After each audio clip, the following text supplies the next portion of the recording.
Jam on toast!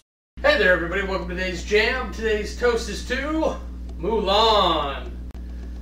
This is a SourceFed Movie Club review, so thank you Movie Club for picking something a little classic to take us back to our yesteryears. The short sale on this one is that in feudal China, a young lady pretends to be a man in order to prevent her father's conscription into the army to fight off the invading Huns.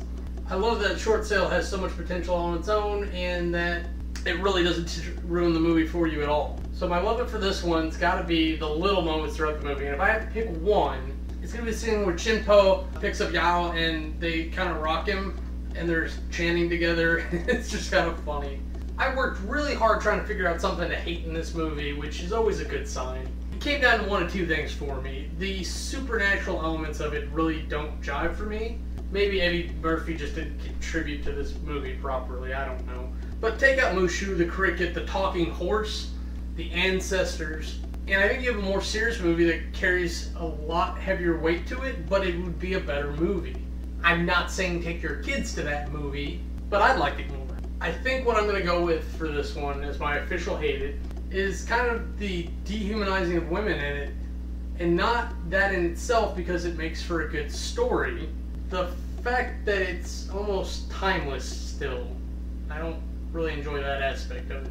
You could do a modern day Mulan movie using corporate takeovers and things like that and do kind of a She's the Man but in the corporate world. Or if you just look at She's the Man, maybe that is sort of a modern day Mulan movie.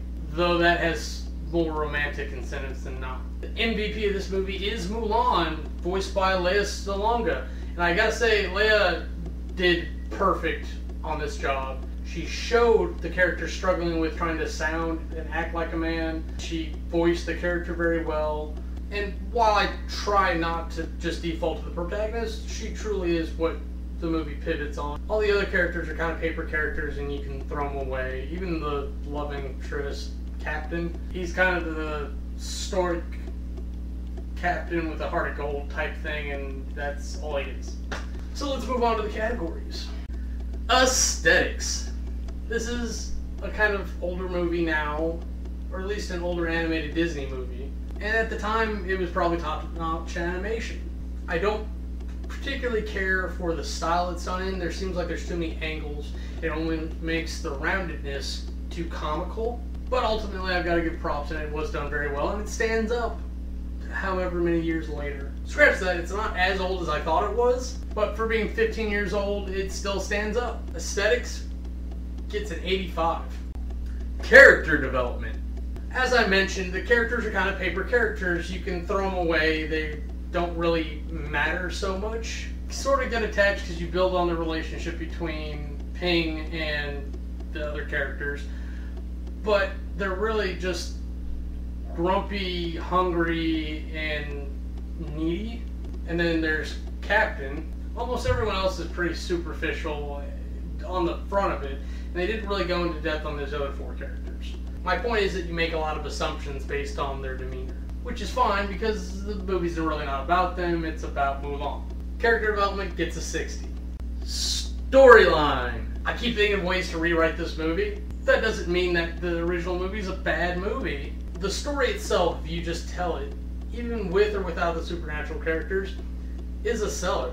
It appeals to multiple demographics and it has something for everybody. War, romance, conflict, women's rights, the concept of honor and upholding the family.